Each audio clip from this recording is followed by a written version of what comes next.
Boom, we in the house.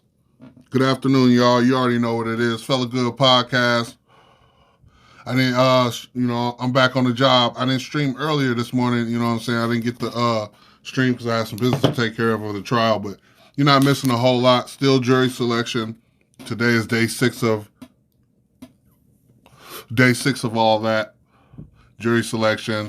And I'm gonna start streaming that now, but you know, any updates other than last week? Nothing new. And anything new you see, I'll see. And if I see, you'll see. With that being said, let's get it.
The security of our nation and our border is first and foremost the responsibility of our president. I came down here because I heard of the crisis. It's more than a crisis.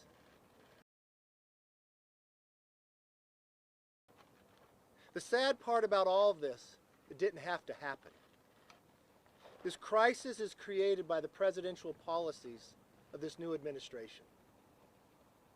There's no other way to claim it than a Biden border crisis.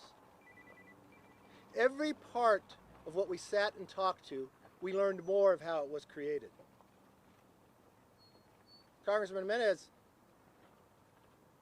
talked to a family from Honduras, asked how long they've been traveling, 22 days. Just in coincidence of the actions taken by President Biden of why people think they could come here and break the law. We went through a new facility that was built just more than a year ago. They built it with a capacity they thought they could never meet, 1,040 people to be processed. Today broke that record. Today they're beyond capacity. They're having to build into the parking lot a makeshift facility. Even though the U.S. Congress just passed a $1.9 trillion bill, not $1 in there to help them. It's taking away the operation cost for the border to be protected. But for all these children that are unaccompanied that's sitting in there, there's 120 border agents that are now inside that unit that are not on the border protecting us when a surge is coming. As we went up to Monument 3, speaking to the men and women on the front lines, they catch from 100 to 200 people a night. As we talk to the medical units, and as I tell you, not as a member of Congress, but as a father of a son and a daughter, and you look in the eyes of these children, they came unaccompanied. They tell the story of a 1, a 3, and a 5-year-old holding their hands, walking up to an agent with no parents, no adults in sight. Who brought them? When you talk to the medical units, talk about the percentage that get trafficked, that get harmed along the way. Who knows what dangers and who doesn't make it? All because the policies of our president has changed and told them something different. Told them to risk their lives and broke families apart. We are better as a nation than this. This is about the safety and security of our border, but it's also about the opportunity that Americans want and the prosperity. I know the president's going to travel this week. This is where he should bring Air Force One. This is where he should look the people in the eye. This is where he should talk to the border agents and let them know that this is beyond a crisis. He can continue to deny it, but the only way to solve it is to first admit what he has done, and if he will not reverse action, it's going to take congressional action to do it. And that's why we're here. We want to find solutions. Before we even came here, I sent a letter to the president to work together to solve this problem. I thought maybe he would reach out. Maybe he'd set an appointment. He doesn't even acknowledge a letter, let alone a crisis that his policies created. So we will work together, across the aisle, within our own party, because we know the solutions that it will take. When you talk about what's coming across, I just left a few border agents and I asked them, who are the individuals you're catching? Yeah, they're from Central America. But you know who else? Iran, Yemen, Sri Lanka. When I walked through the facility, there's more Haitians than any other nationality I saw. And why were they coming now? You ask the border agents, they were shocked themselves because they're being released into the country. When I talked to the doctor to see when they're being tested for COVID, when they get out, more than 10% are testing positive. Well, you're being stored together. In a time when the president will keep our country closed, and when maybe we have hope for a 4th of July to get together just with our family, how much spread of COVID is he creating It's wrong, and it has to end, and it needs to end now. With that, I want to introduce the Republican leader of the Homeland Committee, John Katko. Former, what were you, prosecutor? Organized crime prosecutor here. Organized crime prosecutor right here in this community. Good afternoon, everybody, and thank you for coming. In fact, Kevin's right. I just lived right up the road on Sunland Park Drive as a federal organized crime prosecutor back in the 90s. And I was charged with going after the drug cartels. And I had a fundamental understanding then, and I do now, that the cartels know when to exploit the southern border, and they're doing it now masterfully. And they're doing it because President Biden rolled back a lot of the orders of the previous administration that were working.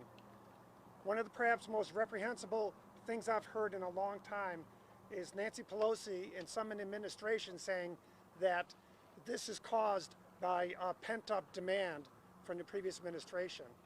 There's always a pent-up demand for crime. Crossing the border illegally is illegal, and so we shouldn't accommodate that pent-up demand. And they seem to be signaling that we should. And here's what's happening. There's no question, this trip has confirmed it for me. There is indeed disorder at the border by executive order. No question about it. We went first to a detention facility, $48 million to build. They're spending tens of thousands of dollars a day just to feed this surge. They're spending tens of thousands of dollars more a day to clothe them, to transfer them.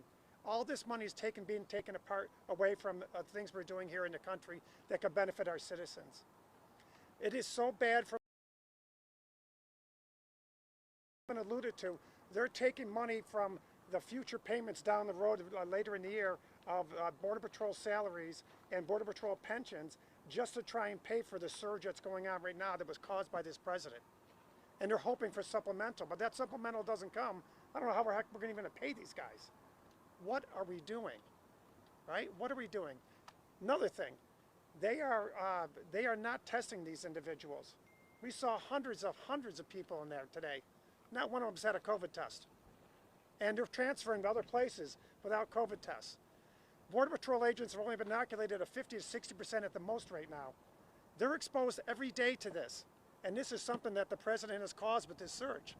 So then we went over to Monument 3, right around the hill here. And we saw firsthand what was going on. And Kevin alluded to what's going on. Hundreds of people a day coming across. We saw gaps in the wall that made no sense. They were almost done, and on January 20th at midnight, they were instructed to stop. And now we have vulnerabilities because of that, and they're exploiting those vulnerabilities. And perhaps worse than that, 120 agents that guard that area that's now vulnerable are being pulled away to go deal with the feed and clothe these kids coming across. And by the way, when kids come across, if you don't think the drug traffickers are doing it, think again. Most of them have a piece of tape across their shirt with instructions on who they are and where they're going and what information to get and what they need to do. So it's very organized, and they're paying a lot of money per child to get them across, right? The last thing I'll tell you is something that very much concerns me as a Homeland Security ranking member. People they've caught in the last few days over there in Sector 3 or Monument 3 have been on the terror watch list. Individuals that they have on the watch list for terrorism are now starting to exploit the southern border. We need to wake up.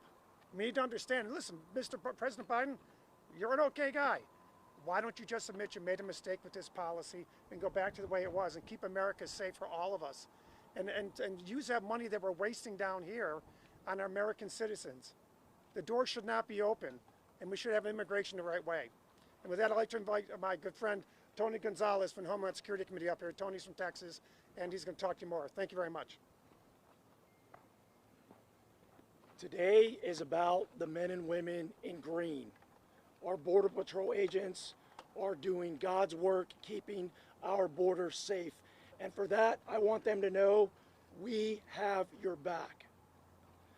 I am grateful that, Leader McCarthy and other members of the congressional delegation made it down today. For too long, our border communities have been forgotten. That has changed. That is changing today. We have your back. America is a nation of immigrants. We are also a nation of laws. Border security and legal immigration go hand in hand. We are a compassionate people. We do not want to see overcrowding in our spaces. We do not want to see families make dangerous treks across countries that they don't understand and put themselves at risk. What we want to do is we want to attract the best and the brightest that this world has to offer, and we want them to come in a legal fashion. And we can do that. But that first starts by supporting our border security. Border security and legal immigration go hand in hand. Thank you all for coming. I'd like to now turn it over to August Pfluger, my neighbor to the south. Folks, thank you all for being here.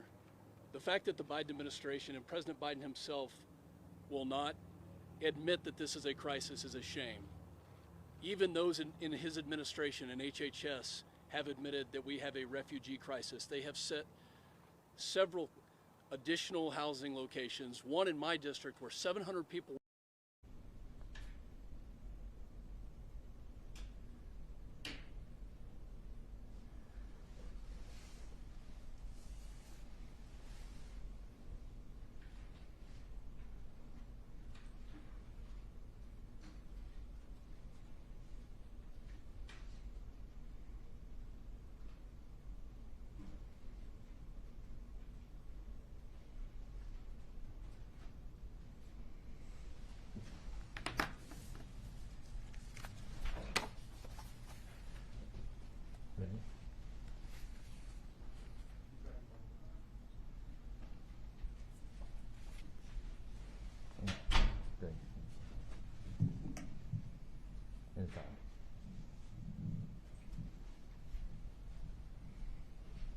You can hold off for a second.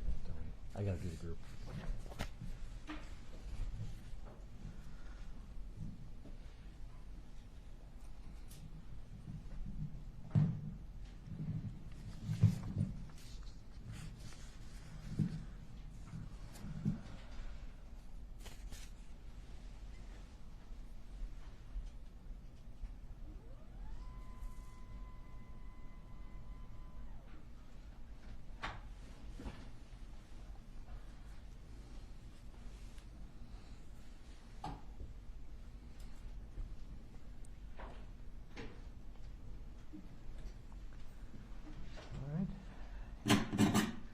You take a spot wherever you'd like.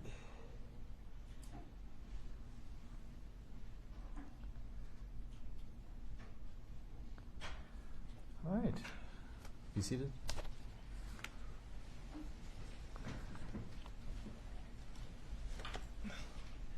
Good afternoon, everyone. First of all, can you all hear me? Give me a thumbs up if you can hear me. Okay, excellent.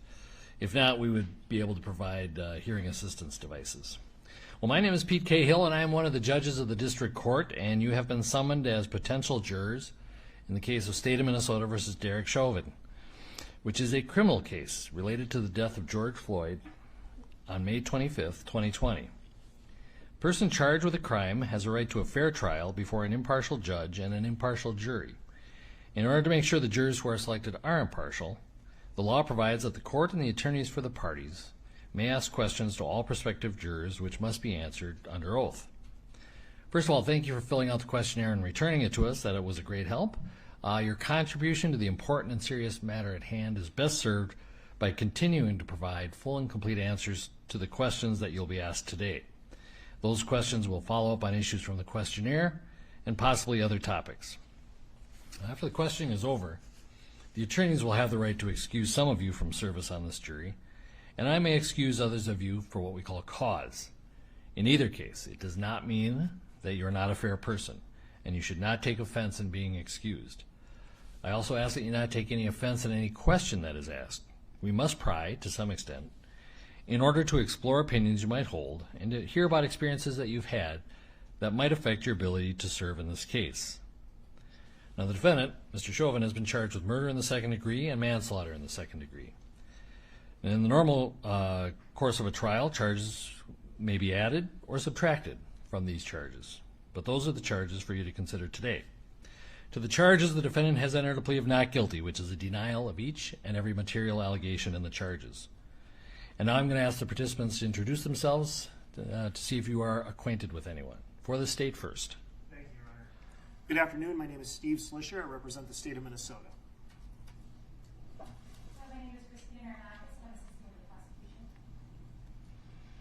Joshua Larson, also with the state. Erin Eldridge for the state of Minnesota. All right, and Mr. Nelson, if you'd introduce yourself and your client. Good afternoon. My name is Eric Nelson. My assistant, Amy Voss. We represent the defendant, Derek Chauvin. Thank you. Anyone on the panel acquainted with anybody in the courtroom here that just introduced themselves, or anybody who is also present? Okay, I'm seeing all people shaking their head no. There are other people who might also appear for the state, including Assistant Attorney Generals Matt Frank, Jerry Blackwell, Attorney General Keith Ellison. Does anybody know any of those people? Or anybody who works at the Attorney General's office? Okay, I'm not seeing any hands raised. You were given a copy of a list of potential witnesses. Please review it before you are questioned individually. You're going to be asked if you know anyone on the list.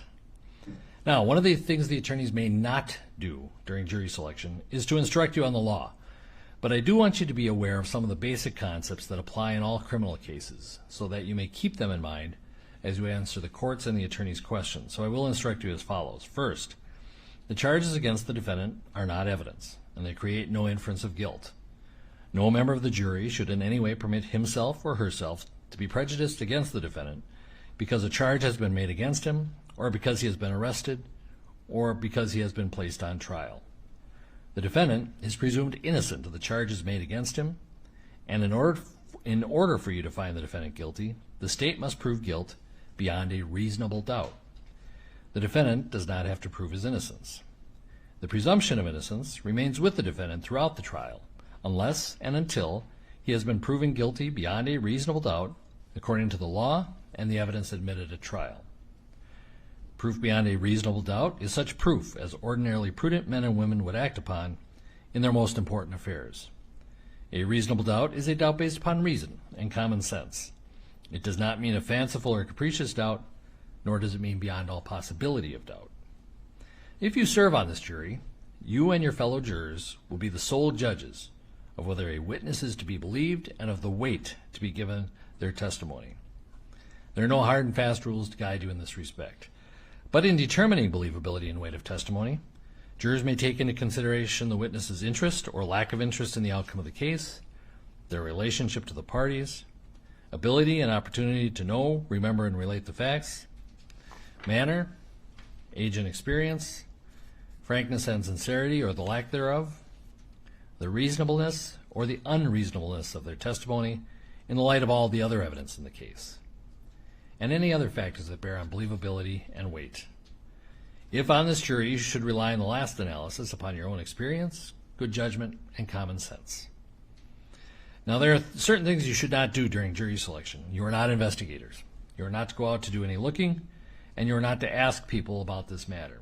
You are not to use the internet to look for information about this case or about the law.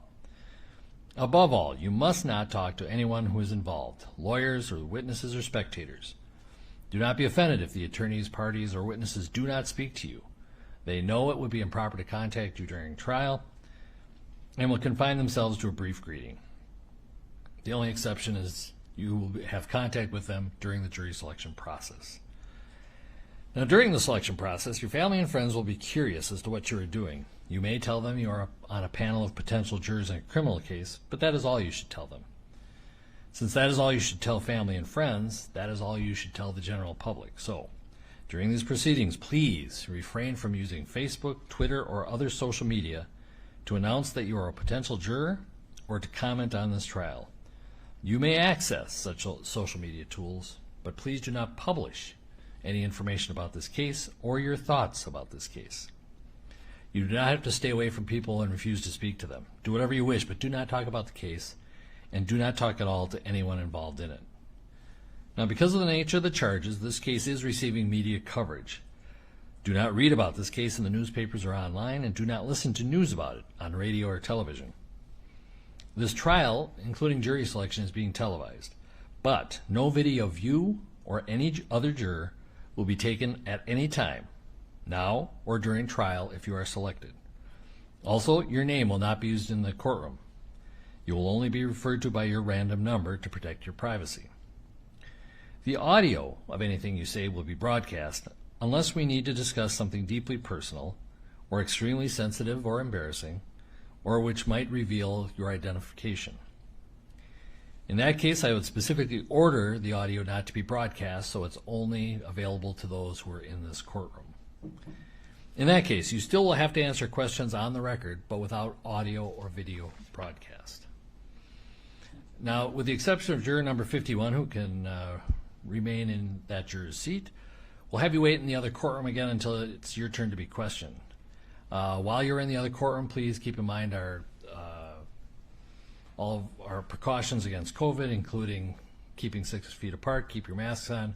I do this only during the instructions in order to be able to, so you can hear me, otherwise you will have contact with me with my mask being worn. So with that, feel free to use all the hand sanitizers and wipes you find in there as well. And juror 59, please remain behind. The other two, please go with the deputy. Okay. Great. And juror 59, I think you expressed some concerns about COVID, is that correct? You can stay right there, actually, because I'm going to get you the wireless mic so that we can address those concerns. Okay.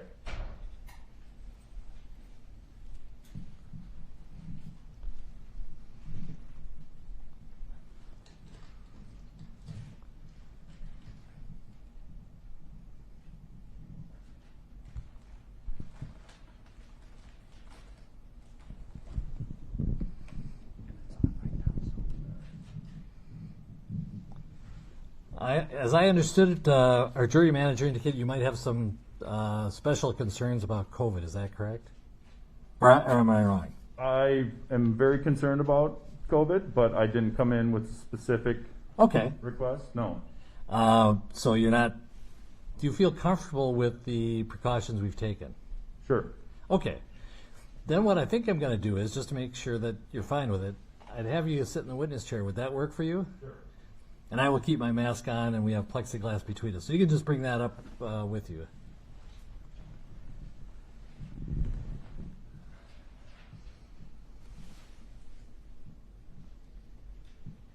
Where do you want me? Right in the witness chair there.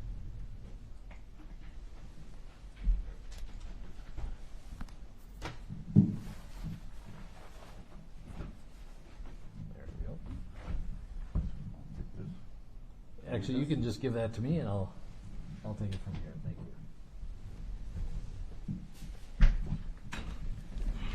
you. All right. So we have plexiglass between us. I'm going to continue wearing my mask. Up to you whether or not you want to wear your mask, because we have plexiglass between us, but also between you and the attorneys, who have another layer of plexiglass when they question you from the lectern there. So if you wish to take the mask off, feel free. If you want to leave it on, also feel free. And I'll probably have you pull a little close to the microphone so we can make sure we can all hear you. And before I turn it over to the attorneys for questioning, I'm going to swear you in so that all your answers are under oath. So if you could raise your right hand. Do you swear or affirm under penalty of perjury that you'll truthfully answer all questions about your qualifications to serve as a juror? I will. All right. First of all, you filled out the questionnaire, and it looks like you gave it a lot of thought. Appreciate that. It gets us, it gives us significant progress in moving forward. Is everything on that questionnaire true? Yes. All right. Any changes or additions to the questionnaire that you can think of sitting here right now? No. All right. Because we know that you filled it out back in December or January.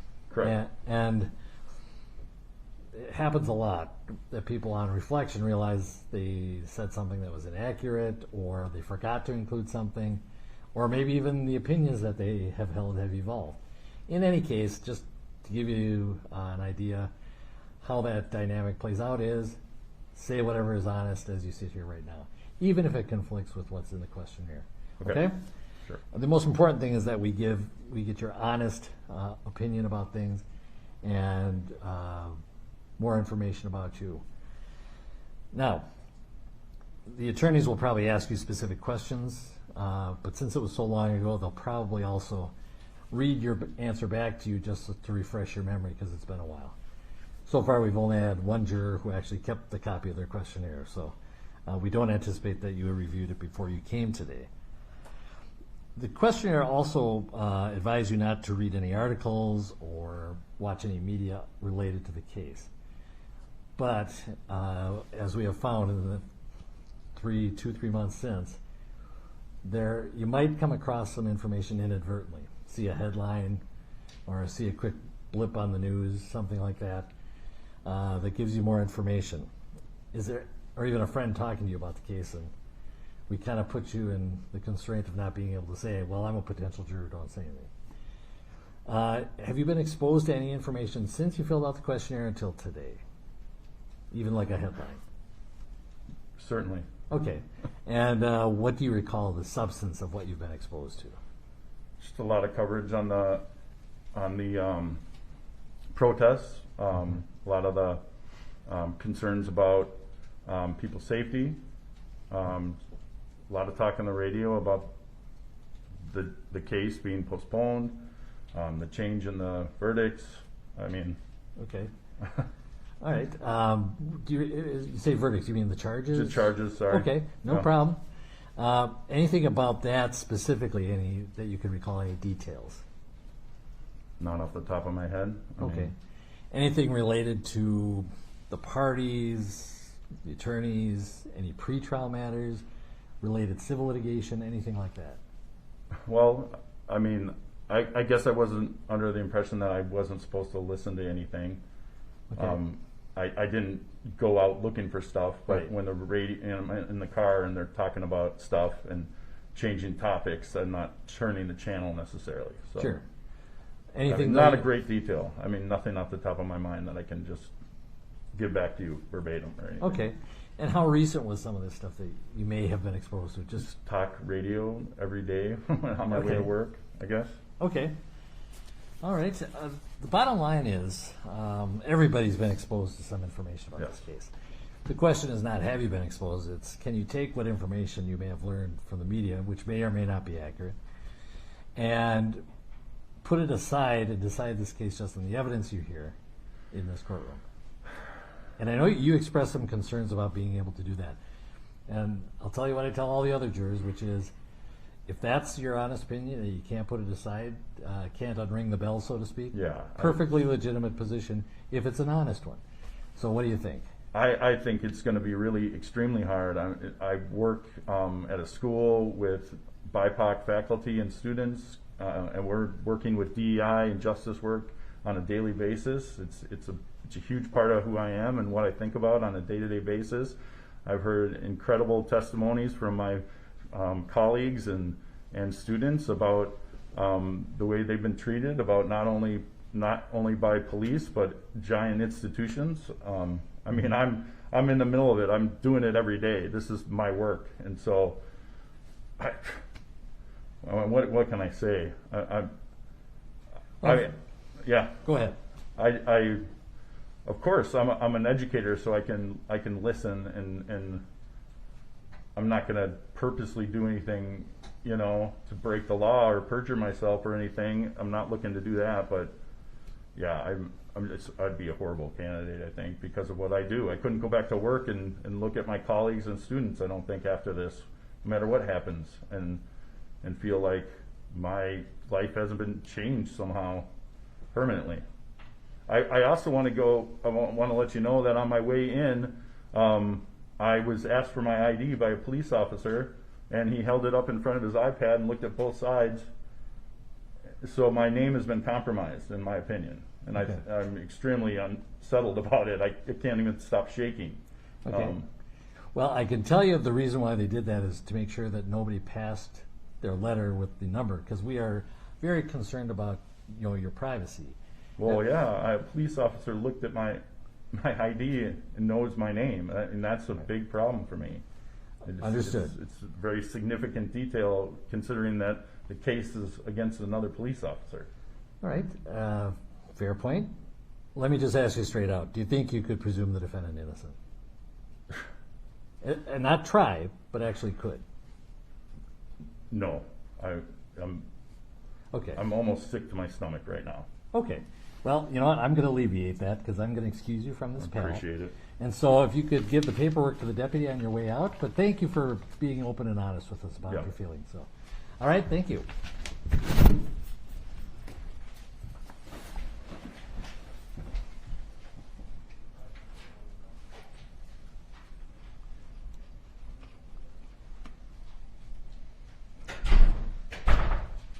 And just for the record, I think all the attorneys are aware that the deputies on entry into the building are checking IDs to match them against the number. I doubt if it would happen, but we don't want people passing their letter with the appropriate paperwork to someone else and just coming in and saying they are juror number 59, for example. So that's the reason for the ID check, and they're not keeping those names, they're just verifying it with our jury manager. So, all right, this will be juror 60.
Yep.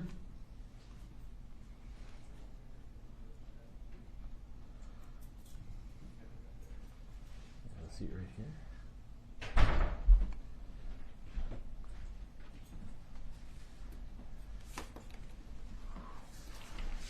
All right, good afternoon. You are juror number 60. Is that correct? Correct. All right. Just so you're aware, we have plexiglass between us, plexiglass in front of you, and also in front of the attorneys. And we are staying 6 feet apart, and I'm going to keep my mask on. Bottom line being, if you would like to remove your mask for comfort, or if we need to perhaps hear you a little more clearly, I'm going to leave that up to you. Okay? So whenever you wish, if you wish. I'm going to swear you in first so that all your answers are under oath. So raise your right hand, please. Do you swear or affirm under penalty of perjury that you will truthfully answer all questions about your qualifications to serve as a juror? I do. Okay. All right. There are some matters that actually I think we're going to deal with more privately, but I'll get to those in a little bit. First of all, you filled out a questionnaire, and that really helped us because it gives us a lot of information about you to start with. Question I have for you, is everything true on that questionnaire? Yes. All right. Anything you need to add or subtract, add to? Not that I can recall. Okay. I'm going to ask you to move a little closer to the microphone. Oh, yeah. The microphone doesn't move very well. That's the unfortunate part. Okay, that should be fine. Sometimes in reflection, because you filled that out back in December or January, we know that in reflection you might realize there are things to add. And generally, unless you have something right now, it might come up later. The attorneys might ask you a specific question and even read back the answer to you so that you can recall a little better. Mm-hmm. And again, feel free to change, add. If it's a different answer, it's not going to get you into trouble because this is the dynamic of filling something out and then having 3 months to think about it. So the bottom line on all this is you're not supposed to read any articles since you filled out the questionnaire, but you may have gotten some information. To be honest, some of the information you have I think you may be thinking of a different case. But nevertheless, whatever you heard outside the courtroom, you have to put aside if you're a juror and decide the case just on the evidence you hear in the courtroom. Do you think you could do that? Yes. Yes. Okay. And you may have formed some opinions, some of which you've expressed in your questionnaire. Do you think you could put aside any opinions you have and decide the case just on the evidence in the courtroom based on the law that I give you at the end of the case? I will do my best. Okay. The attorneys might press you a little bit more on that about do you think you can actually, for example, be impartial? But we'll get to that in a little bit. So I'll just let you think about that. Did you recognize any witnesses who were on that list that were given to you? No. All right. Finally, well, almost finally, we told you not to read any articles about this case in the questionnaire, but it's been roughly 3 months. Is there any information that you've acquired inadvertently? See a headline, and it could be about the case specifics, it could be about the parties, it could be about pretrial matters, it could be about related civil litigation, anything about that? I don't recall any. Okay. And you did note that you really don't watch the news much because you don't like the controversial stuff? Yeah. Okay. That makes sense. The length of trial is estimated to be about a month once we start on March 29th. What are your thoughts on that? Is that doable? I would have to be here for an entire month, every day, or? Pretty much. That should be fine. Okay, and then overnight, probably if deliberations go more than a day. Because during deliberations, you'll be kept together as a jury, put up in a hotel, that type of thing. Can you make that work for? Yes. Okay. Now there is a matter that you noted in your questionnaire that might be appropriate to talk about.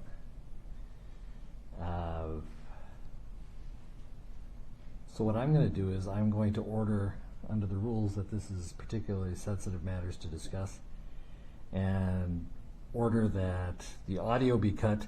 But I'm also going to ask the spectators to step out. And so if you could step out just for this part of the proceedings. Our technician who controls the audio and video will remain in the courtroom along with the attorneys and Mr. Chauvin, but we're going to have everybody excluded, and now audio is off.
So we are back on audio.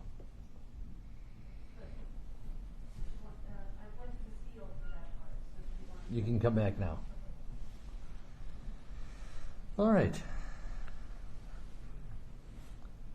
Juror 60, thank you for answering those questions, and I'm going to turn it over to Mr. Nelson to inquire further. Regarding juror number 60, Mr. Nelson, you may inquire.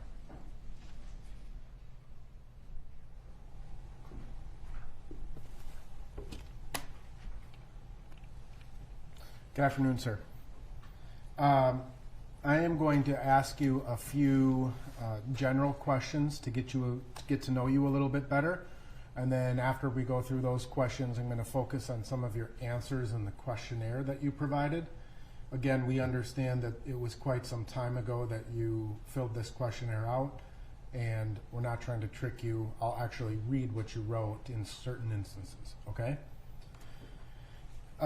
So if you and I were to meet in a different circumstance, at a party or a social event or some other place, what are a couple things that I would know or I would learn about you after that conversation?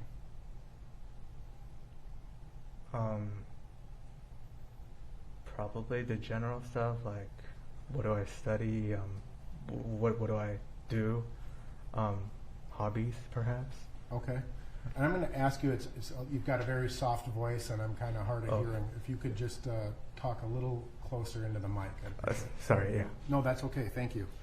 So you said kind of that you like to study, what your hobbies are, and I missed the last part. What do I like to do? I don't remember myself. It's fair enough. Yeah. I think as I recall from your questionnaire, you're planning on going to law school in the future? Yes. Okay.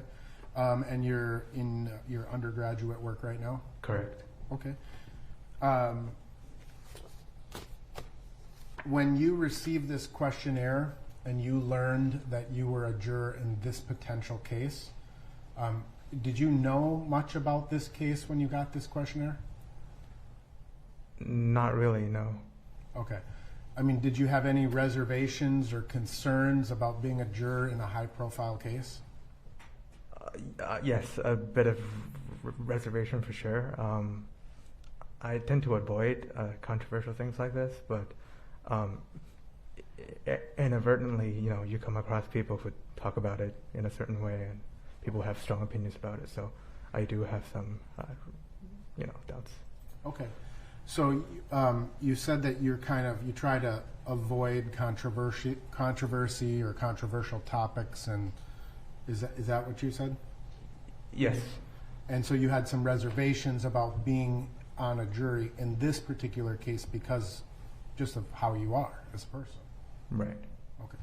So in your personal life or professional life or in any way, do you ever remember a situation where you were called upon to resolve a conflict between two other people?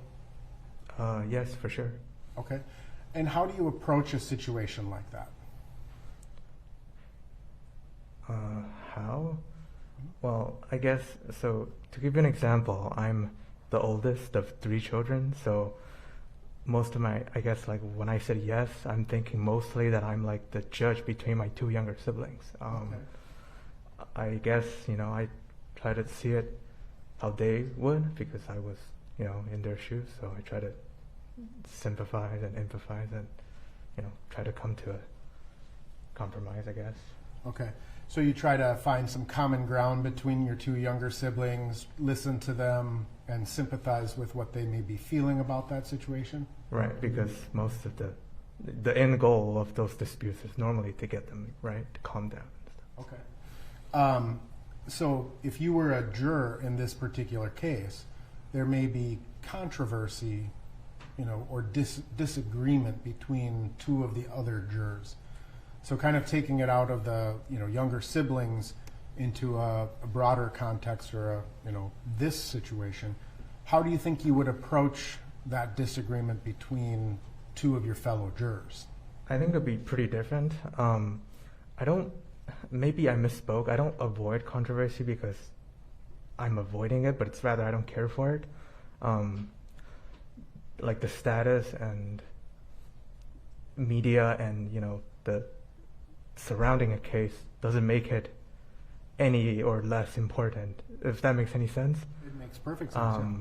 So, of course, so if you're wondering if in a tense situation, would I shy away because I'm avoiding that controversy because I don't want confrontation? I don't believe that's the case. That shouldn't happen. Okay. And so if you had a situation where two of the potential jurors, right, two groups of the jurors, there's one group that is looking at a piece of evidence and saying this evidence is the most important thing that we have to look at during this case. But then the other group is saying that's meaningless, it's irrelevant, right?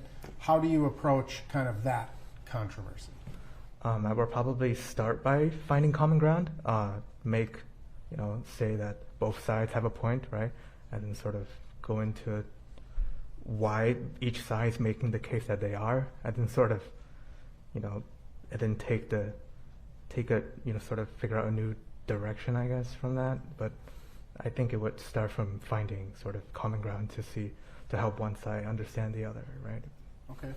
Now, if you were to be the juror who is looking at this piece of evidence, right, and you're saying this is the single most important piece of evidence, and there's a whole group of people behind you disagreeing with you, how do you deal with that? I would probably stand my ground. I would try my best to convince and sort of make my case. And if I'm convinced by theirs, then I will be. But so you'd be willing to re-examine your own views about evidence? I would, but not because of pressure alone, but depending on the merits of the argument, of course. Sure. So you would not give up simply to reach an agreement? Oh, no, yeah. And you understand ultimately that one of the principles of law that applies here is that all 12 jurors have to unanimously agree in a verdict of either guilty or not guilty. Yes, I do. Okay. Now, how about, can you think of a situation, again, maybe it's your younger siblings or something else, but you have two people telling you a story about a single event and they're completely different. And you have to decide which of those two people is telling the truth about the situation. How do you approach that analysis? I probably start by analyzing their motives, if they, what reason, what they have to lie, the positions they're in, what could they lie about if they wanted to, and what reasons they might have, to lie, right? Because every person's different, so. Sure. Yeah, I will probably start judging based on the person. So what the motivations that they have to tell the story. Right. That's what I heard you say? Yes. Okay. What about other information that may affect that story? How would you look at that? Well, facts come first, right? So, of course, it has to match up with what actually we have, right? The facts. So. But further than that, if it matches up and it's just as likely one or the other, there's two accounts of one piece of fact, then that's how I would go about it. Okay. So start with the facts, and if they're both kind of telling similar stories, then go to the motivations they may have to disagree? Right. Okay, fair enough. Can you think of a situation in your personal life or your professional life or your educational life where you were just 100% convinced that you were right and it later turned out you were wrong? Yeah, it happens. Sure. And how do you deal with that? Do you are you the type of person that looks at that as a learning experience to apply to future situations, or do you kind of just brush it off and say, oh, I made a mistake? Yeah, I love being wrong because okay. Yeah, so that's what you may be the first person I've ever heard say that. And for law school, you're going to have to rethink that. All right. If you were to at the end of the case, if you were a juror in this case, Judge Cahill will give you the law that you need to apply. It's your job is to listen to all of the facts, kind of what you've talked about, listen to both sides, and ultimately apply those facts to the law as the judge gives it to you. Would you be able to follow the law even if you believed the law was wrong or should be changed? Yes. So I'm just going to follow up with a few questions on your questionnaire, sir. The first question asks what you know about this case based on media reports. And what you say is you tend to stay away from controversial news, that all you know is vaguely that 4 police officers went into Mr. Floyd's house and shot him. I hear things like the girlfriend called the police and Mr. Floyd was armed, but I always assume these are just biased rumors. Is that what you believe to know about this case? I don't believe I know those things. That's what I mean. Okay. Yeah. If I were to tell you that like none of those facts happened in this case, would that surprise you? No. Okay. So is it fair to say that you just honestly have kind of really avoided this whole, everything that's going on? Correct. Okay. I believe that with respect to, you were asked a couple of questions in terms of your general impression of my client, the defendant, and the Mr. George Floyd, who was the alleged victim in this case. And you responded both that you have neutral general impressions of both, and what you wrote was, I believe most of what I've heard, seen, or read isn't 100% true, especially coming from other people who might be impassioned by the case. Is that what would you stand by that statement? Yes. Okay. But yeah. Have you formed any opinion as to the actions of Mr. Chauvin? No.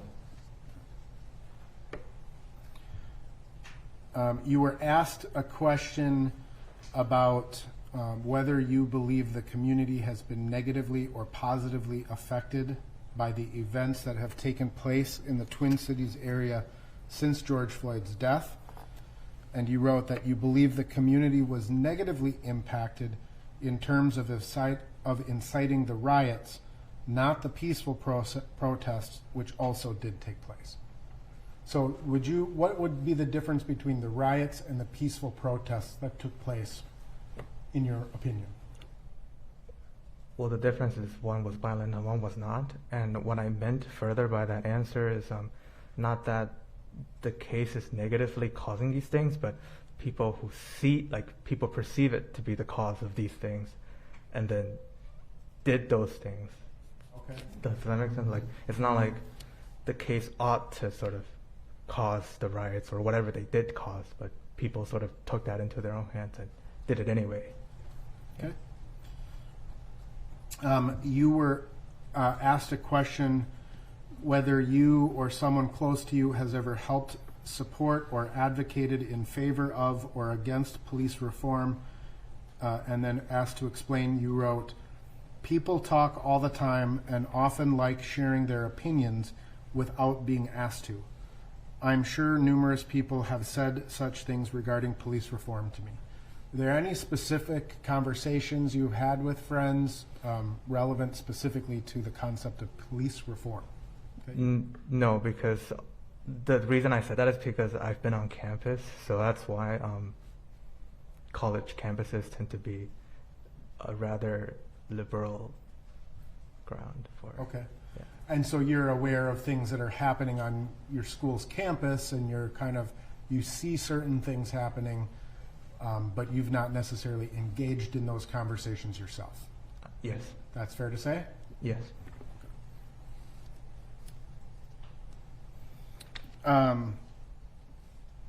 You were asked a question whether you have personally seen the police use more force than was needed, and you answered no, but you said, I haven't seen in person, but have seen some videos online where more force was used.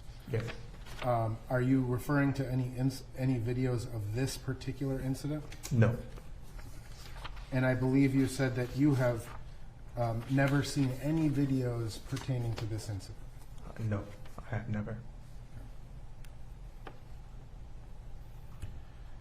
There was a page in the questionnaire where there were several sort of broad statements, and you were asked to rank your opinion from strongly agree to strongly disagree. Do you vaguely or generally remember those?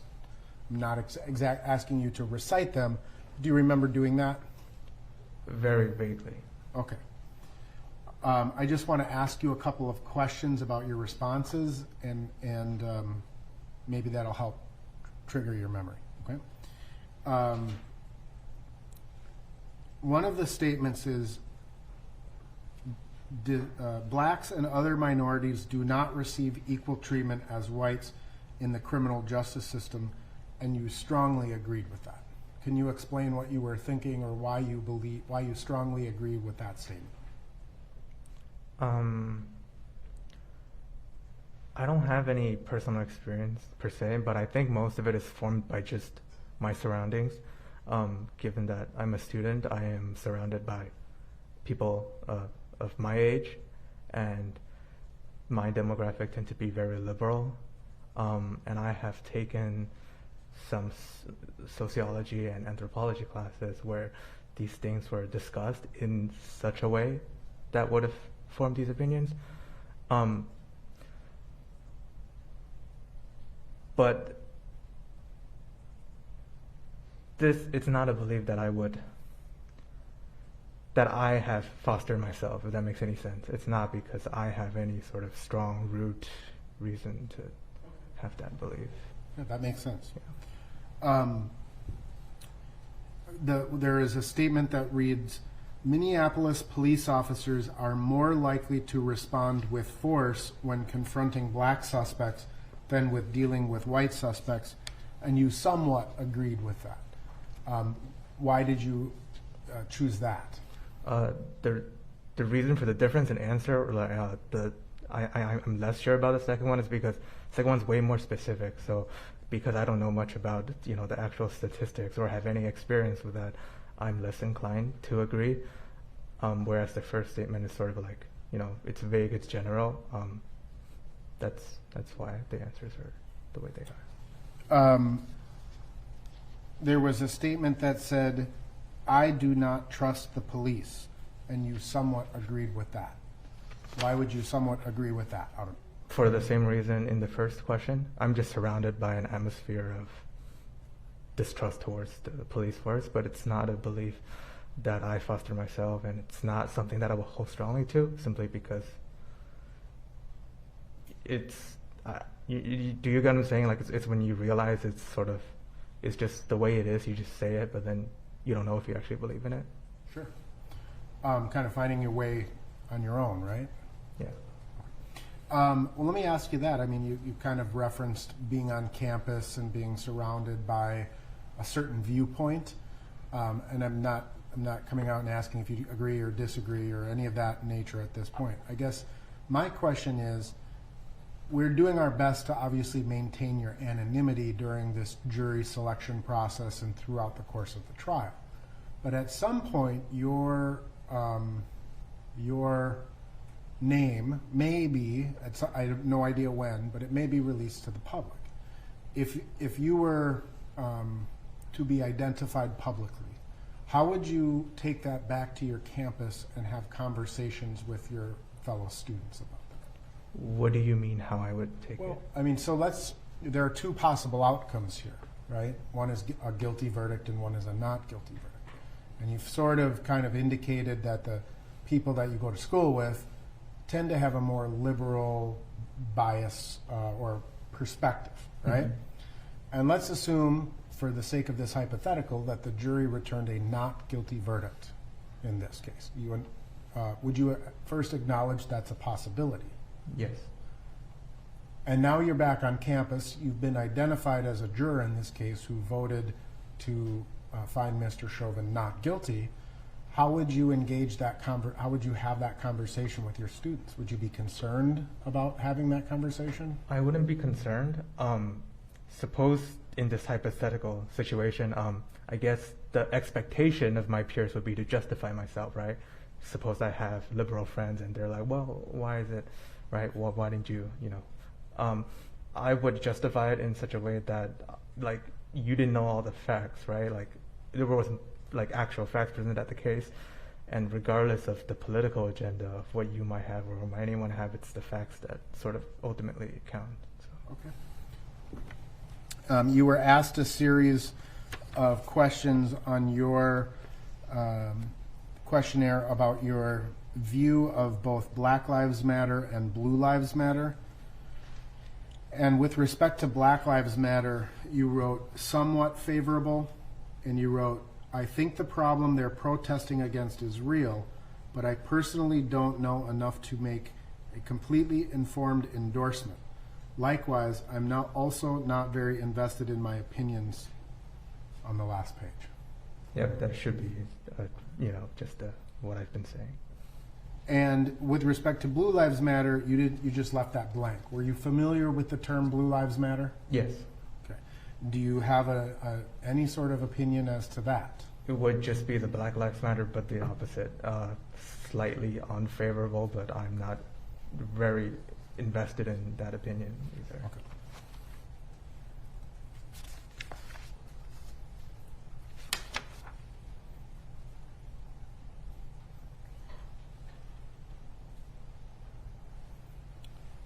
You were asked a series of questions regarding your opinions regarding the justice system, and one of the questions was, do you believe our criminal justice system works? Why or why not? And you wrote, from what my peers say, no, but I don't know enough. So your peers have an opinion that the criminal justice system is somehow not operational, or it disadvantages certain people? Right, not that it's completely inoperational, but rather that it needs reform in certain aspects. Okay. Yeah. And are there specific aspects that would require reform, in your opinion? In my opinion, I don't know, but in their opinion, yeah. And ultimately you were asked, do you want to serve as a juror in this case? And you checked not sure, and you wrote, scared I might make the wrong decisions. Can you explain that a little? I mean, it is what it is. I'm just, it's a heavy burden. So it's like, if you don't make the right decision, and I know there's maybe not the right decision, but right, like, you might think about it, for a long time after the trial's over, and it might have some weight. I mean, it is what it is. I'm worried that, I might be maybe persuaded by a really articulate speaker who is actually clouding the truth or something like that, right? Or maybe I'm biased and, I could be very well that person myself. So it's always the hesitation of, right, because it's kind of important. It's someone else's fate. So. Okay.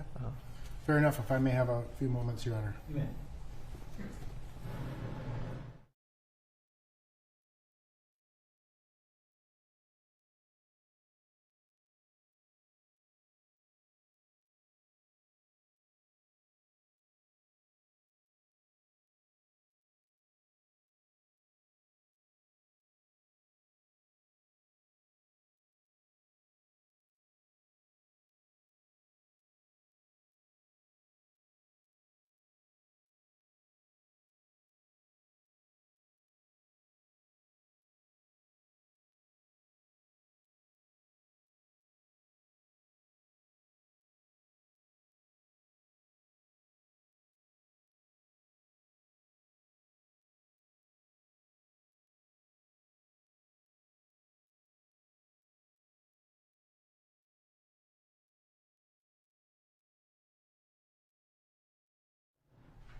Judge, the defense will exercise a perimeter.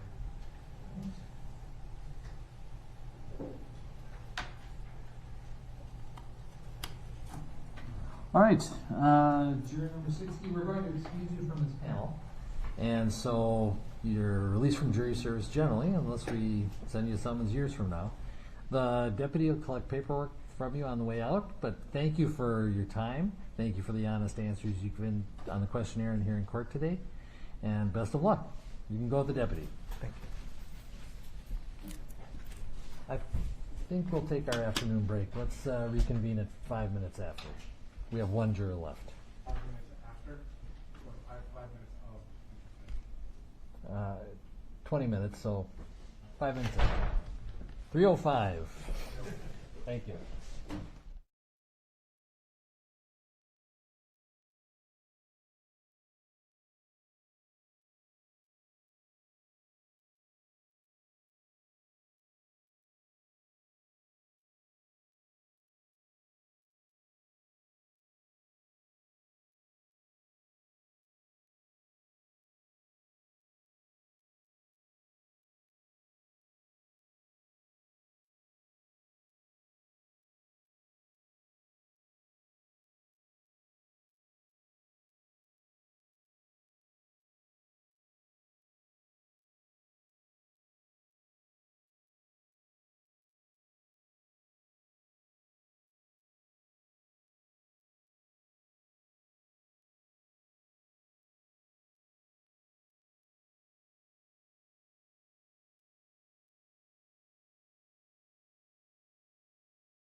Go away.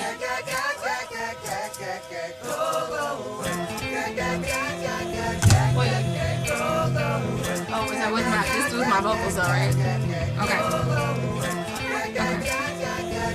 Cha-ching. Oh yeah.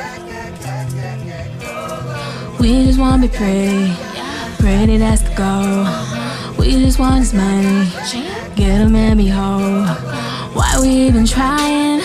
Don't deserve a raise. Want my boss to hit it, live a life this way.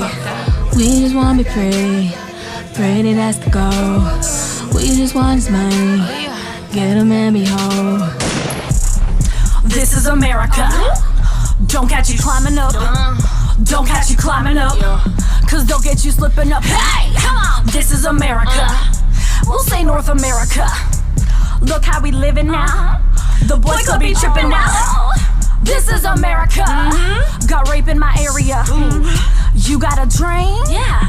The roofies got into your cuz. Hey, this is America. Don't catch you climbing up. Don't catch you climbing up. Cause they'll get you hoeing up. Hey, I'ma go into this. Crew a hoe, what's your pick? You got an idea? Don't make it without your bitch. I'm too bold like. We're all too old like. We're not allowed to age like. What the fuck?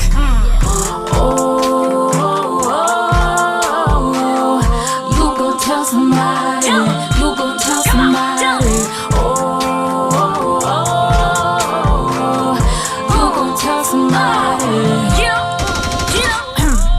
This is America. Don't catch you shining now. Don't catch you shining now. Look what you doing now. Oh, this is America. Smile for the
right, good afternoon.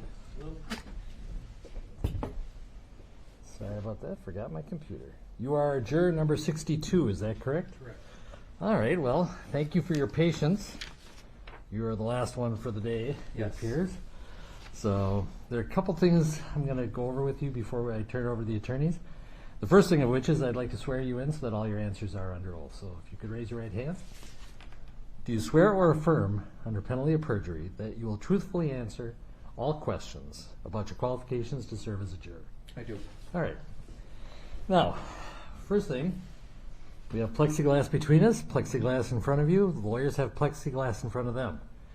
I will continue to wear my mask, but if it would be more comfortable for you, or if you think you need to take it off to speak more clearly, Sure. that's fine. Okay. Feel free to do that anytime. But if you want to keep it on, also fine. In either case, if you could approach the microphone just a little more, you don't have to be And right I can up there. take this off too. That'll make it easier, I think. All right. And if you want to put it back on at any time, you'll feel free. I Okay. kind of leave you in control of that. Got it. So first thing I have for you is you filled out the questionnaire, and thank you for doing that. Yep. Gave us a lot of good information. Obviously, you spent time on it. Is everything true on the questionnaire? As far as I can recall, yes. Yeah, and it's 3 months ago. It was so a while ago. So it's just that it's very common that when you filled it out 3 months ago, people reflect on it and they think, oh, I should have said this or that. And it's kind of hard, right, just cold to say what you might add. The attorneys, however, are going to ask you specific questions and maybe even read back your answer. Okay. Feel free to add, give a different answer. Okay. For example, some of your opinions may have evolved, or some of the factual information you realized was incorrect. Don't worry about saying something different what's in the questionnaire. Okay. It's most important that we get it truly honest, candid information about you. So, any articles that you've read inadvertently since you filled out the questionnaire? I mean, just catch a headliner here that's you can't avoid. But other than that, no. Right. The one danger of getting the questionnaire out too early is there's a long space of time. Yeah. And it has received media. This case has received media coverage, and so inadvertently, Yes. you get exposed to a headline, or even worse, maybe a friend talks to you, and we told you don't tell anybody you're a potential juror. Right. So it makes it a little uncomfortable in those situations. Is there any information specifically you can tell us about that you remember from a headline or something else between when you filled out the questionnaire and today? No, because I didn't really pay attention to it. Okay. Because I knew that I wasn't supposed to really, Okay. go there, so I didn't really take that second glance or deep dive into it. So I can't even really recall Okay. what it was about. Anything you might have been exposed to, again, I'm sure inadvertently, that maybe isn't about the core of the case, but maybe related to it. Either other litigation, pretrial matters, the attorneys, the parties, anything like that. No. Okay. The most important thing is, no matter what you've heard, before the questionnaire, after the questionnaire, can you put it all aside and decide this case just on what you hear in the courtroom? Being truthful, it would be hard. Okay, tell me a little bit more about that, because I noticed Yeah. you said I would have a hard time being impartial. So Yeah. I mean, I think there's multiple reasons. Okay. If I can be truthful about those. One would just be safety of my family. Okay.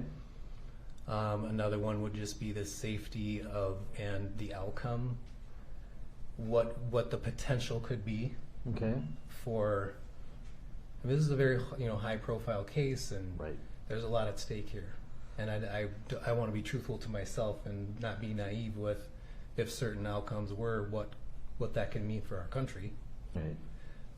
So I have reservations with that as well. Okay. Let me break that down a little Yes, bit. sir. First of all, a jury is anonymous. You're not going to be on video, referred to by number. Yep. But it is true that your name might be sometime after trial, not immediately after trial. Yeah. But sometime after trial might be public. Mhm. And I think, is that what you're talking about as far Yes. as? Yes, Okay. sir. And in addition to that, the nature of the charge, is it the gravity of both the charge and the high-profile nature of it which causes you concern? Well, it would just be if, I can't predict the outcome right now. Right. But if the outcome were to go a certain way and the general public didn't like that, Mhm. I would that would cause definite concern for me regarding my family. Not me so much, but Sure. you know, And everybody comes in to this courtroom with different background and Yeah. different obligations. right. What it comes down to is we do our best to protect the jury, but we also tell you that in the end you have to disregard Right. public opinion, anything like that. Yes. But it sounds like your view of it, which is possibly held by others, is that one verdict is a path of less resistance, Right. less controversial. Yes. And the other one may involve more controversy, more concern for your family. Yes, sir.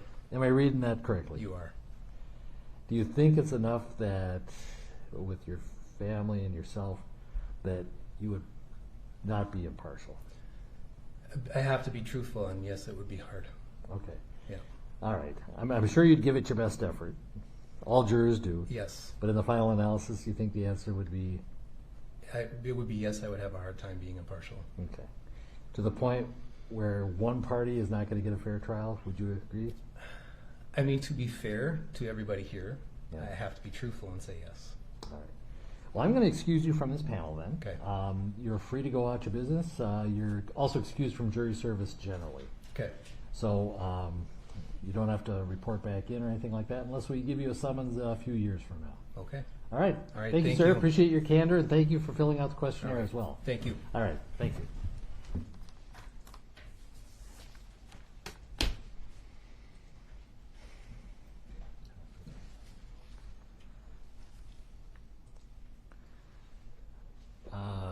It's 10 after 3. We have run out of jurors.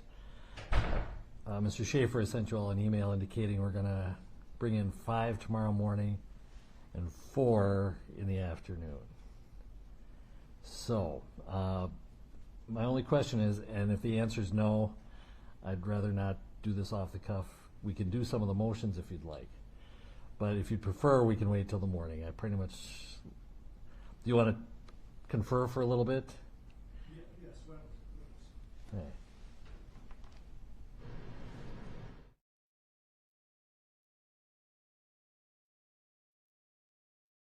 Do the motions in the morning, Your Honor. I don't think Mr. Schwischer is assigned to that task in this case.